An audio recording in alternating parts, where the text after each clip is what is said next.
বিসমিল্লাহির রহমানির রহিম। হে সমস্ত জগতবাসী, আজ আমি আপনাদের সামনে যে আলোচনাটি নিয়ে হাজির হলাম, সে আলোচনাটি কয়েকটা সূরা থেকে যে মানুষের জীবনের কি সমস্যার সমাধান করা যায়, কিভাবে পৃথিবীতে আমরা ভালো থাকতে পারি। তো এখন কথা হলো, সূরা মাউন এর আমল ও ফজিলত থেকে কথাগুলো বলা হবে ইনশাল্লাহ। একটু খেয়াল করে শুনবেন, তবে আমাদের ইহকাল ও পরকালের উপকৃত হতে পারবো। এবার আসি, এ সূরা মাউন পাঠ করে ব্যবহারের জিনিসপত্রের উপরে ফুঁক দিলে সেগুলো সম্পূর্ণ নিরাপদ থাকবে।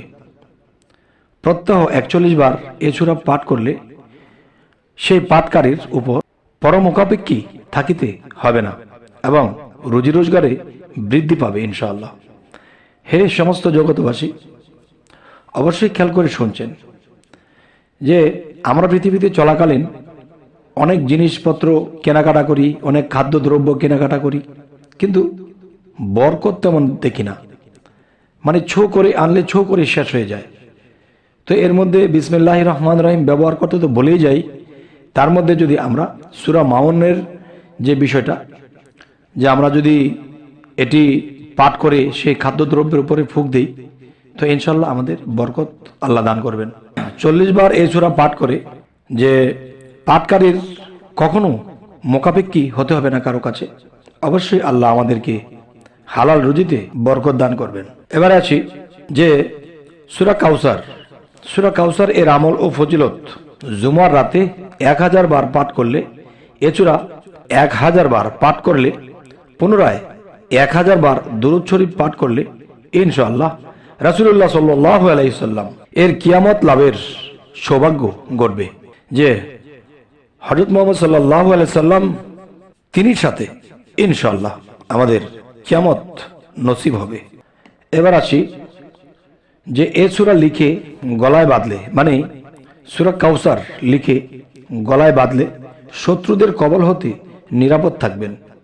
আচ্ছা, প্রত্যহ 1000 বার পাঠ করলে রুজি রোজগার ও মান ইজ্জত বৃদ্ধি পাবে এবং মনোবাসনা পূর্ণ হবে।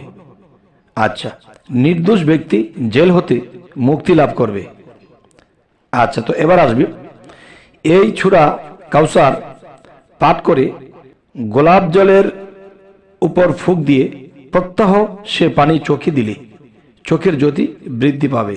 হে পৃথিবীর মানুষ, হে মুসল্লিগণ, বিভিন্ন ধর্মের মানুষ, কোরআনটি শুধু খালি মুসলমানের জন্যই আসেনি, সকল ধর্মের সকল ব্যক্তিদের জন্যই। যেহেতু ধর্ম যার তার, আল্লাহ কিন্তু সবার, ধর্ম যার তার, কোরআন কিন্তু সবার। তবে এটাই আমাদের জানা দরকার যে এই সূরা কাউসার পাঠ করে গোলাপ জলের উপরে ফুঁক দিলে প্রত্যহ সে পানি চোখে দিলে চোখের জ্যোতি বৃদ্ধি হয়ে যাবে ইনশাআল্লাহ। এবার আসি যে সূরা কাফিরুন। সূরা কাফিরুন এর আমল ও ফজিলত, এই সূরাটি রবিবার দিন সূর্যোদয়ের সময় 10 বার এই সূরা পাঠ করে মহান আল্লাহ তাআলার নিকট যে কোনো মাকসুদ হাসিলের জন্য দোয়া করিলে ইনশাআল্লাহ তা পূরণ হবে। আচ্ছা, কথাটা আমি আবার বলছি যে সূরা কাউসার রবিবার দিন সূর্যোদয়ের সময় 10 বার এই সূরা পাঠ করে মহান আল্লাহ তাআলার নিকট যে কোনো মাকসুদ হাসিলের জন্য দোয়া করলে ইনশাআল্লাহ তা পূরণ করে দেন। এবার আসি, প্রত্যহ সকাল ও সন্ধ্যায় এই সূরা কাফিরুন পাঠ করলে কি হয়। আচ্ছা, প্রত্যহ সকাল ও সন্ধ্যায় সূরা কাফিরুন অন্তত একবার করে পাঠ করে তাহলে কি হয়, সন্দেহ এবং ইমানের দুর্বলতা হতে মুক্ত থাকবে। এবার আসি যে ঝুলিয়ে রাখলে তাতে বেচাকেনা বেশি হবে। যেমন দোকানপাট, ব্যবসা বাণিজ্য, যাদের ব্যবসা বাণিজ্য ভালো হচ্ছে না, খারাপ অবস্থা, তারা যদি এই সূরা নাসর এর আমল ও ফজিলত, এর মধ্যে বলা হয়েছে দোকানের ঘরের মধ্যে যদি ঝুলিয়ে রাখা হয় লিখে সূরাটি, ইনশাআল্লাহ তার বেচাকেনি ভালো হবে। আচ্ছা, আরেকটু কথা বাকি আছে সূরা কাফিরুনের, সেটি হলো প্রত্যহ সকাল ও সন্ধ্যায় এ সূরা অন্তত একবার করে পাঠ করিলে শিরক, সন্দেহ এবং ইমানের দুর্বলতা হতে মুক্ত থাকবে। আচ্ছা, এবার আসি যে সূরা নাসর, সূরা নাসরের আমল ও ফজিলতের মধ্যে বলা হয়েছে, এ সূরা রাঙ্গতার মধ্যে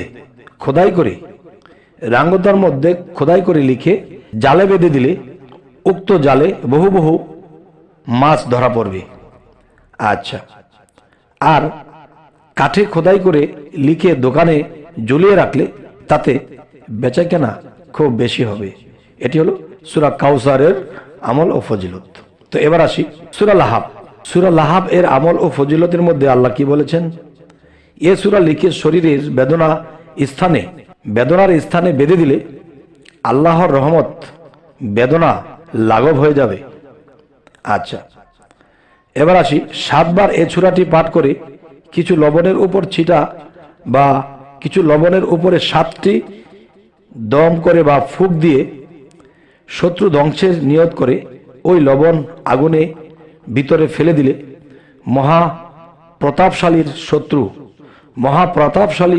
শত্রুও একেবারে নিস্তেজ হয়ে যাবে অথবা ধ্বংস হয়ে যাবে। তবে অবৈধভাবে এ আমল নিষিদ্ধ। কথাটি আমি আবার বলছি, সূরা লাহাব এ আমল ও ফজিলত, এ সূরা লিখে শরীরের বেদনা স্থলে বেঁধে দিলে আল্লাহর রহমতে বেদনা ভালো হয়ে যাবে। আচ্ছা, এবার আসি এই সূরা লাহাব 7 বার এই সূরাটি পাঠ করে কিছু লবণের উপরে 7 বার দম করে বা ফুঁক দিয়ে সে শত্রু ধ্বংসের নিয়ত করে এবং ওই লবণ আগুনের ভিতরে ফেলে দিলে মহাপ্রতাপশালী শত্রুও একেবারে নিস্তেজ হয়ে যাবে অথবা ধ্বংস হয়ে যাবে। তবে অবৈধভাবে এই আমলটি নিষিদ্ধ। তবে আমাদের এই চ্যানেলের আলোচনা আপনাদের কেমন লাগে অবশ্যই আমাদেরকে জানাবেন এবং অবশ্যই সাবস্ক্রাইব করে নেবেন, পরবর্তীতে যেন ভালো আলোচনা এনে দিতে পারি। সকলে ভালো থাকবেন। আল্লাহ হাফিজ।